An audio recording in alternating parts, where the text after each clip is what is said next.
Hey everyone, it's Will, Gamer Dad, with another video for you. So this is the fifth and final encounter to achieve another style Saki. And you can see the team that I'm bringing in will be the same team that I brought for the level 70 battle. And I do have a video up for that fourth battle if you want to take a look. So just to summarize, you do need a varied team to take this on. The boss has different modes, and at each 25% mark, it will change modes to defend against all other types of attacks and only be weak and vulnerable to one type of attack. So the first mode will be vulnerable to magic attacks. At the 75% mark, it'll be vulnerable to slash attacks. And then at 50%, it'll be vulnerable to piercing. And finally, the last 25% life, it'll be vulnerable to blunt. And so you can see that the weapons of choice is especially Garyu and Mario with their magic attacks. And the piercing has a dual role with Serene as well as Leclerc. Blunt, unfortunately, you only have Serene. And slash, you got Azami and Aldo. So I would recommend starting with a half bar AF before this battle. Now you can see it has two little Cradle supporting drones as well. So my recommendation is to target those two drones with the weaknesses that are applicable to it. The bottom drone actually casts the heavy intelligence debuff on your team if you leave it alive for the first turn, and that debuff lasts 5 turns. Now the top one actually does boost and buff on damage and does multi-hit attacks as well. So you can see that the top Cradle is vulnerable to slash and the bottom one is vulnerable to fire.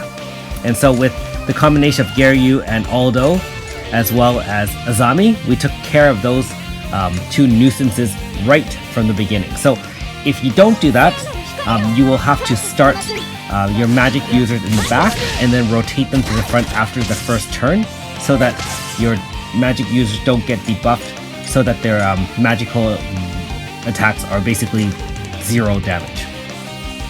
Now, when we're talking about the boss's resistances, it's not actually a true resistance, it's a full null, which means 0 damage. However, it still charges the AF bar, so any characters with multi-hits, even if it does 0 damage, will build up the AF bar. So you can see that I'm doing Azami's triple hit Heavenly Dance, and I'm going to be using Dragon Hand to also boost the AF. So that's a good trick for you guys if you're taking on this boss, because it also has a countdown timer. If you wait for the battle to last too many turns, it will AoE 9999 you and you'll be finished. We're not going to let it get to that point, of course. So you can see, again, still boosting the AF, and the mode of the shielding has switched such that the enemy is now vulnerable to slash. And so we're going to use a full AF bar here. Now, one thing I didn't mention that I did mention in my fourth video, at each of those HP markers, you cannot kill or damage it beyond that. So it's not like you can use one AF bar and finish it all off. It will stop at each of those markers and change shields to a different vulnerability. So when you do have a half bar, feel free to use it or time it properly so that it can drop you to the next vulnerability. Alright, so we're halfway through the battle, and at this point it is vulnerable to pierce. So we're going to use Invigorating Flog to boost Serene's attack and speed, and of course Dragon Hand. Keep in mind that you will have to keep a debuff on for physical attacks. Aldo has a perfect Valor Chant for that, especially at this point where his attacks are doing very little damage, or 0 actually in this case. I would recommend continuing to use Heavenly Dance to boost the AF, using Mario to kind of support, heal, and especially after the big attack like that. And just allow Leclerc and Serene to do their work. And Leclerc should use Aiming Flood to keep the physical debuff on the enemy if possible. And again, make sure you rotate Aldo in and out as needed to increase the physical defense. Because don't forget, his Valor Chant not only increases power, but it also increases physical defense. Now you see that full charge?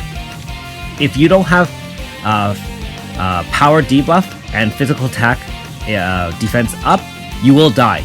And I actually tried this battle a few times and got wiped out in one hit from this special attack. So make sure you rotate Aldo in, since you don't have any other debuff characters. And you can see that even with the extra shielding, all the characters took 2000 plus with the exception of Aldo. So now it's time for Mario to come back in. And her Valor Chant's not as useful, but she can cast Pure Cradle, of course. And we're just going to heal up here. So we're down to the last quarter, and the directional shield has changed. So this is the point where Serene's going to do her work and use her fist and beat down on the enemy. And being that we only have one blunt character on our team, I'm going to just rotate Aldo out and back in. And the reason why for that is, again, just to boost the power of Serene, since she'll be doing the only work.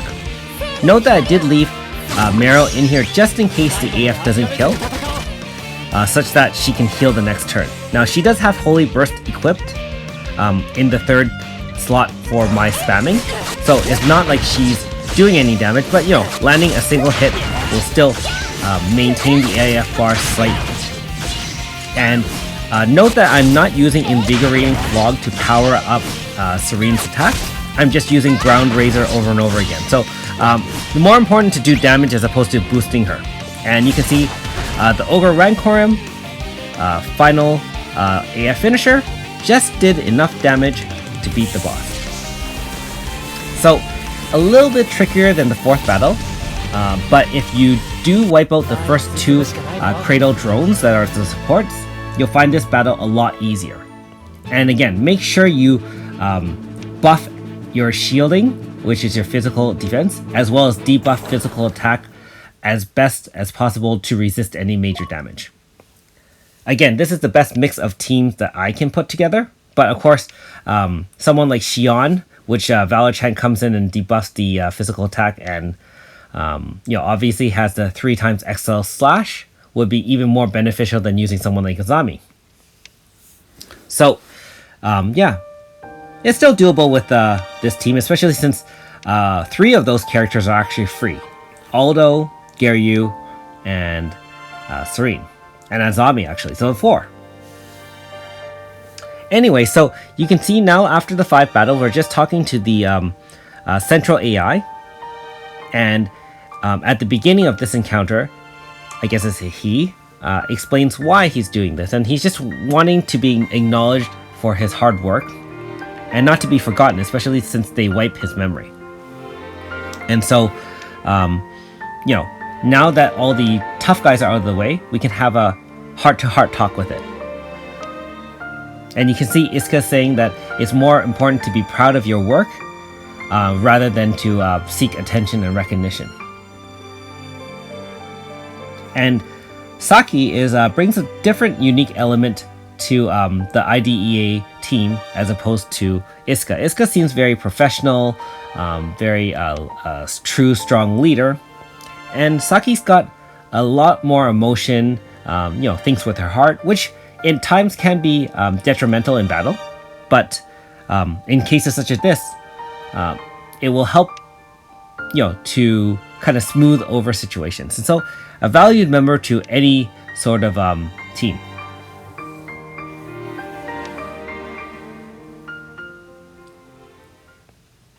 All right. So after that, you can guess that the AI has now been wiped of its memory to kind of make sure that it doesn't cause this problem again. Just a full reformat. And now the time comes for Saki to choose whether or not she wants to be part of IDEA. And you can guess at the end of this encounter, since we do get another style Saki, what her decision is. And I much like her in her more professional uniform than her school uniform. Not to mention, again, any free 5-star will be awesome. And in the next day or two, I will probably put up a video of Saki's 5-star AS moves and just discuss my thoughts and impressions of her moves as well. At first glance, looks pretty awesome, but being that I already have Mighty and Levia, not sure if I can put her into my all-water team when going into Ratley Otherlands. Also, I'll just take this moment to thank everyone for watching. And also, thanks if you like what you see, please like and subscribe to my channel. Also, I do have Patreon if you want to support me that way. And you can see that Iska's fully extended the invitation for Saki to join. And again, remember that she did get the uniform at the conclusion of Part 2 IDA School. And so we see the boy, which is the central AI, with his memory wiped. And I guess he's still roaming the city just to make sure everything's in tip-top shape. You can see he's a lot less aggressive. But yet, he remembers Saki. That's awesome. Alright, so it looks like that concludes the chance encounters. Sweet! 5-star Saki. Is that your new wife? No, I'm still partial towards AS Suzette. If only I could get her on my team. Anyways, thanks for watching. We'll see you next time.